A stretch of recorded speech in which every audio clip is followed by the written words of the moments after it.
All right, welcome. Today we're going to tackle a huge topic, the manager's ascent. We're going to break down the key skills that take someone from being a great team member to being a truly exceptional leader. So, have you ever really thought about it? What is it that separates a perfectly fine manager from a genuinely great one? Well, here's the spoiler. It's not some single magical talent. Nope. It's actually a dynamic blend of skills that has to change and evolve as you move up. Think of this as your personal quest map. First, we'll get you geared up with a foundational toolkit every leader needs.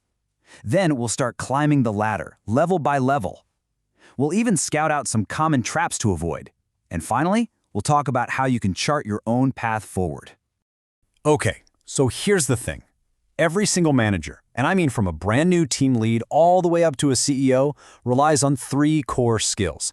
But the real secret sauce? It isn't just having these skills, it's knowing how the mix needs to change at every stage of your career. First up, we've got technical skills. This is your bread and butter, your hard expertise, the stuff you know how to do. If you're a data scientist, it's knowing Python.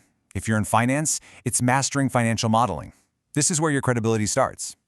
Next, we have human skills. You might hear this called emotional intelligence or soft skills. Honestly, this is the art of working with people. It's all about communication, motivation, building trust, and let me just say, this one is non-negotiable. It is absolutely crucial at every single level. And finally, conceptual skills. This is your ability to zoom out and see the big picture. It's about connecting the dots, seeing how a trend in the market might affect your business, or understanding how your team's tiny project fits into the company's massive strategy. All right, now for the main event, the manager's ascent. Let's really dig into how the importance of these 3 skills shifts, sometimes dramatically, as you climb from that very first management gig to the top floor. So our climb begins right here with the first-line manager. This is your team lead, your supervisor, the person who's right there in the trenches, guiding the team that's doing the day-to-day work. Now, just take a look at this skill mix. It's no shocker that technical skill is way up there, right? And human skill is right alongside it. At this stage, it's simple. Your team has to believe you know what you're talking about, and they have to trust you. That combo is what keeps performance and morale high. And this makes total sense when you look at what they do. You're assigning tasks, you're solving problems as they pop up, you're coaching people on the spot. You have to be deeply familiar with the work and be that go-to person your team can count on.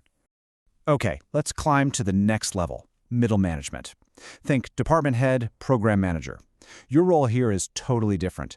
You're now the bridge, translating the big, lofty strategy from above into real, actionable plans for your teams below. And you can see that shift right here in the chart. Things are getting a lot more balanced. Human skills are still king. You're coordinating all the time. But look, your conceptual skills are now just as important as your technical ones. This is where you start connecting the what to the why. We've made it to the summit, the top manager. Yeah, we're talking about the C-suite now, the executives. These are the folks responsible for the entire direction and, frankly, the survival of the organization. In this chart, it shows the final massive transformation. Conceptual skills are now everything. Your job isn't to implement strategy anymore, it's to create it. And human skills are at their absolute peak, because you're not just leading teams, you're leading other leaders and shaping the entire company culture. This quote just nails it, doesn't it? It perfectly sums up how technical skill evolves.